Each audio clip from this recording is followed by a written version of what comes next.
자, 트럼프 대통령이 베네수엘라 마두로 대통령 부부를 체포를 했어요. 전격적인 군사 작전을 통해 가지고 네. 그야말로 참 말하는 날벼락 같은 느낌으로 가서 마두로 대통령 부부를 체포해서 우리 시간으로 오늘 새벽에는 법원에까지 대통령 네. 이제 부부 나와서 이렇게 법정의 모습까지 볼 수가 있었는데 이 사태는 어떻게 좀 보고 계십니까? 그렇죠. 이건 심히 우려되는 사태죠.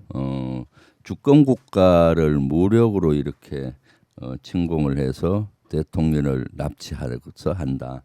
이것은 국제법을 위반하는 거고 심히 진짜 우려되는 사항입니다.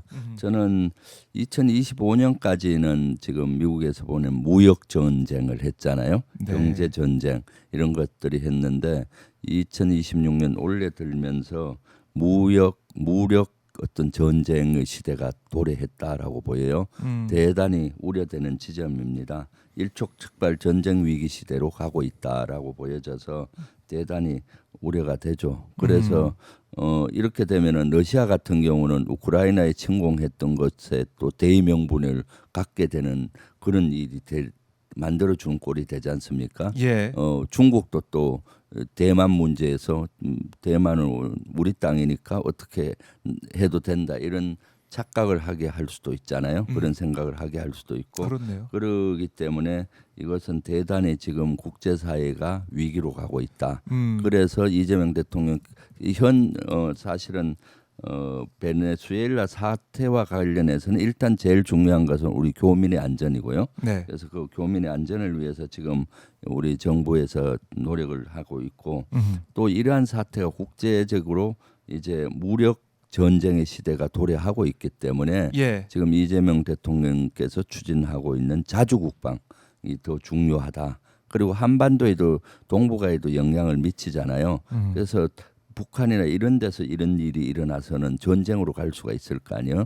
그렇기 때문에 이재명 대통령께서 얘기하신 페이스메이커의 역할이 더 중요해졌다.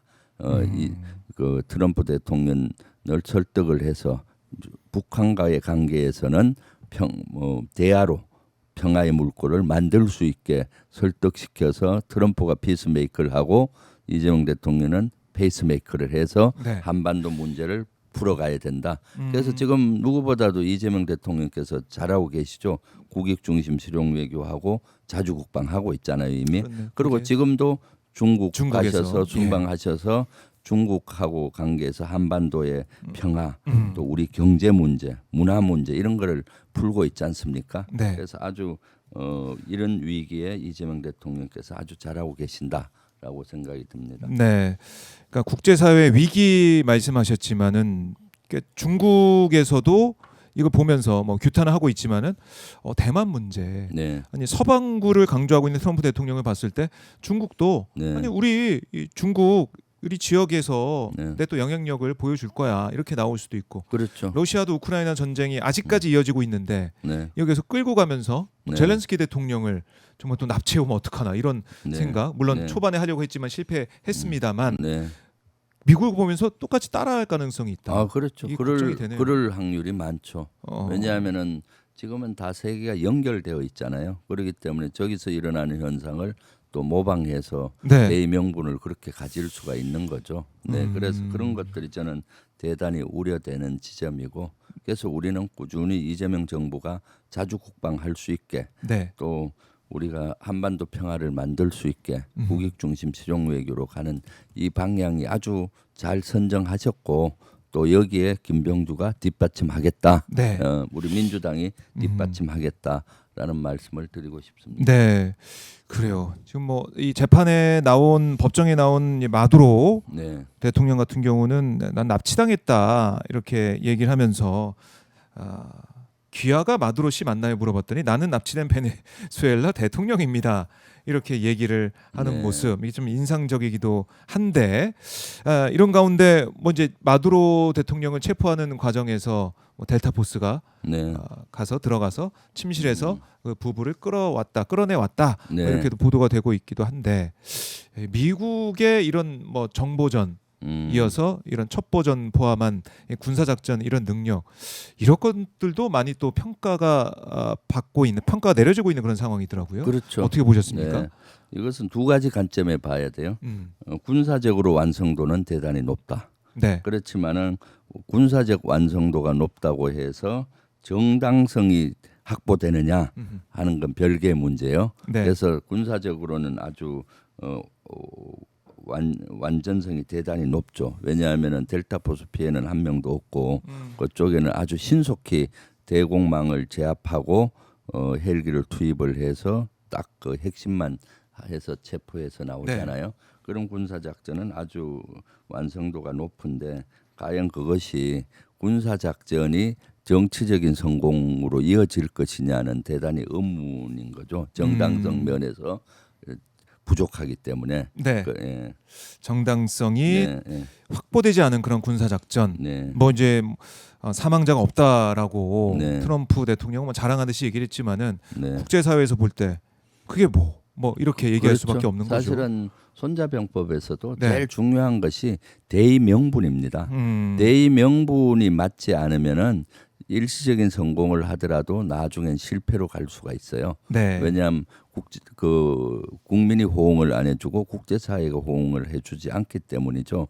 그래서 이것은 군사적 완성도는 아주 대단히 높으나 실제 정당성 면에서는 확보가 되지 않았기 때문에 네. 군사 작전의 성공이 다른 정가 확대가 돼서 실질적으로 정치적인 성공으로 갈 수 있느냐는 조금 더 시간을 두고 지켜봐야 될 문제고요. 네. 델타 포스는 대단히 이번 작전에서 보면은 우수한 작전 능력을 가졌어요. 그동안 뭐 파나마 노리에가 체포라든가 이라크 사담 후세인 생포 그 여러 그 요인들에 제거하는 데 있어서 아주 이름을 떨친 최정의 그림자 전사거든요. 대단한 전투력을 가졌다고 이번엔 보여져요. 네. 네. 그래요. 이제 마두로 이제 체포 군사 작전 면에서 보면은 많이들 뭐 평가를 하겠지만은 정당성 확보 면에서는 국민들의 글쎄요. 이 베네수엘라 국민들 마찬가지로 전 세계 네. 세계인들이 볼 때는 뭐 어떻게 주권국가를 이렇게 들어가서 대통령 납치할 수가 있느냐. 국제법, 그러니까 유엔 헌장을 그렇죠. 어긴 그런 사태다라고 비판을 많이 할 수밖에 없을 것 같습니다. 네. 자, 그리고 이 현안으로 국내로 돌아와서 보면 이제 윤석열 내란 재판 이제 막바지로 향해 가고 있는 거 아니겠습니까? 네. 1월 9일 변론 종결 네. 예정이 돼 있는데 구형 예상 좀 해볼까요? 어떻게 보세요? 뭐 법이 허락하는 최고형을 구형해야 되는 거죠. 어허. 왜냐하면은 사실 이번 내란 아닙니까? 내란은 과거 역사를 돌이켜 보면은 역적죄인 거거든요. 과거 역적죄인은 어떻게 처벌하나요? 완전 법정 최고형을 본인을 또 할 뿐만 아니라 삼족을 멸할 정도로 중범죄로 해서 하지 않습니까?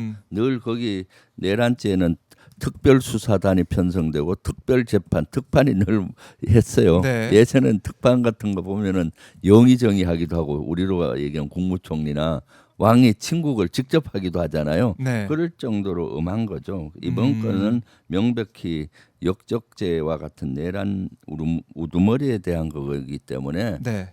법정 최고형으로 구형이 되고 선고가 돼야 된다라고 저는 생각하고 있습니다. 그래야만이 다시는 미래 세대의 빚을 안 지고 미래의 이런 구테타나 친구테타 내란을 뭐 일으킬 수 있는 씨를 잘라버리는 것이 되는 거거든요. 네. 여기서 온정적으로 처벌이 돼버리면은 그 씨앗이 남아서 미래 세대에 우리가 빚을 지는 겁니다. 다시 또 내란이 일어날 소지가 있잖아요. 네. 네. 사형 구형의 사형 선고 네.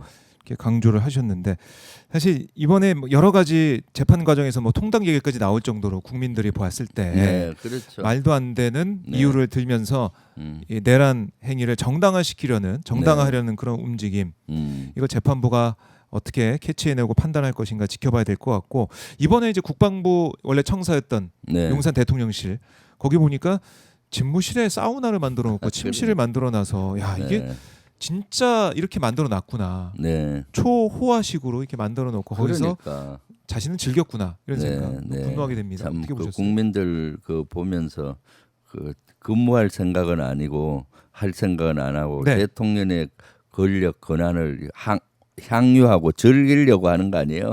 밤 늦게까지 술 먹고 가서 사무실에서 남들은 일하는 것 같은데 가서 자고 사우나 하고 아니 사무실 집무실에 이런 게 돼 있을지 누가 또 상상을 했겠습니까? 그러니까요. 네, 참 그 이게 호텔 그냥 호텔 방 같아요. 그러니까요. 저기 사실 호텔 제가 저 스위트룸 뭐 이런 건물에 느낌. 살아봤었잖아요. 네. 저 살아봤는데 저렇게 하면 안 되죠.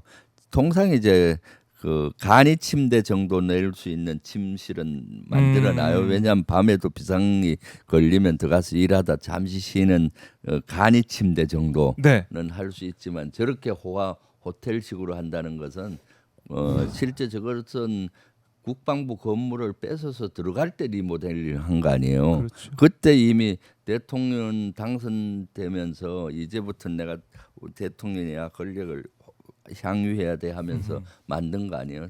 상상이 안 가는 일이죠. 상상이 안 가고. 네, 그러니까 네, 이번에도 밝혀지긴 했지만은 네. 비밀 통로를 만들어 가지고 네, 지각하는 건 안 들키게 네, 몰래 들어가서 네, 자서 뭐 이제 업무를 뭐 하는지 안 하는지 모르겠지만은 어쨌든 사우나 하고 네. 잠깐 쉬었다가 또 저녁 해질 무렵에는 음, 또 뭐 술 한잔 하고 이런 생활이 반복된 게 아닌가. 네. 그렇게 그러니까 우리가 추측할 수밖에 평생 없어요. 공직자로 검사로 살았는데 검사들 정식 출근해서 정식 퇴근할 텐데 그 습관인데 어떻게 대통령 되자마자 생각부터 저렇게 바꾸는지 모르겠어요.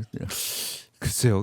검찰총장 이럴 때도 정시 출근했는지 그것도 좀 봐야 될 것 같은데. 그러니까 지검장 할 때, 총장 할 때 특히 군인으로서는 상상이 안 가는 일이에요. 사실은 군은 정식 출근이 아니라 늘 두세 시간 일찍 출근하고 또 정식 퇴근은 아니고 밤새 또 근무하고 네. 막 하잖아요. 그런 것들이 습관화돼 있고 또 저는 평생 대령 때부터는 저녁에 술도 세 잔으로 스스로 제한하고 아하. 소주 세 잔 정도 이상은 안 마신다. 예. 물론 뭐 가끔 마실 때는 있지만 스스로 제한을 하려고 노력하고 했죠. 왜냐하면 밤에 지휘관이면 깨어 있어야 되니까 그렇죠. 24시간 깨어 있어야 되잖아요. 음. 그런데 일국의 대통령 국군 통수권자가 저런 형태를 했으니 윗물이 맑아야 아랫물이 맑은데 저렇게 하면 밑에 참모들도 다 노는 겁니다. 밑에 기강 수석들이나 자체가. 참모들 모르겠습니까? 당연히 알죠. 결제 들어가려면 아이고 다음에 오세요. 지금 쉬고 계세요 했을 거 아니에요.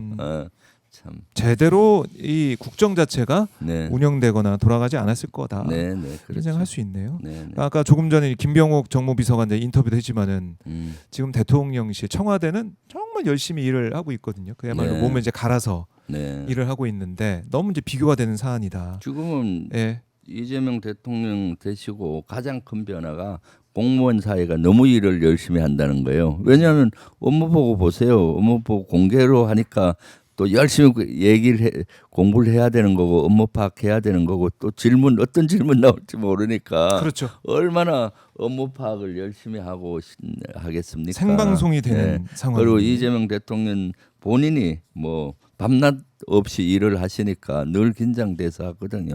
대표 시절에도 그렇게 일을 많이 하셨어요. 대표 시절에도 최고위원 할 최고위원들이. 때 아이고 최고위원을 얼마나 비공개 최고위원 많이 했는지 몰라요. 수시로 하고 휴일날 또 갑자기 몇 시에 어디 한다고 가서 또 네. 토의하고 또 그 당의 여러 가지 문제들을 풀기 위해서 같이 머리를 맞대고 예. 뭐 그렇게 많이 했죠. 네. 그렇네요. 그게 예전 뭐 성남시장, 경기도지사, 당대표 시절 말씀하셨지만 그 대통령까지 이어지고 있는 그럼요. 그런 업무 스타일이고 열심히 일하는 모습이다. 네. 그런 생각도 들고 그러다 보니까 이번 이재명 대통령의 신년사를 보더라도 네. 국민의 삶을 네. 기준으로 해서 그렇죠. 열심히 일하겠다는 거 다짐을 한 신년사다 이렇게 볼 수도 있을 그럼요. 것 같아요. 2025년은 비정상의 정상화, 12.3 내란으로 상처 입은 것을 회복을 어느 정도 했고, 네. 2026년은 이제 실천과 행동으로 대도약을 해야 되는 원년이다라고 말씀하셨잖아요. 그러니까 사실은 이제 대도약을 하는 거죠. 윤석열 정권 3년 동안 얼마나 많은 분야가 후퇴했습니까? 이제 짧은 한 6개월 동안 2025년 동안 회복을 많이 했고 네. 이제 도약해야 된다고 보고요. 경기도가 뒷받침해야 되는 겁니다. 아, 그렇기 때문에 경기도가 뒷받침하지 않으면은 성공하기 어려워요. 네. 그렇기 때문에 저 같은 리더십이 있고 아하. 추진력 있고 실천력 있고 이재명 대통령의 국정 철학을 잘 이해하는 네. 콤비가 잘 맞았던 그러한 사람이 경기도지사가 돼서 아. 같이 양수레 밖에 가듯이 이렇게 가야 된다라고 네. 생각을 합니다. 그래요. 그래서 이제 경기도의 중요성을 다시 한번 강조해 주셨는데 네.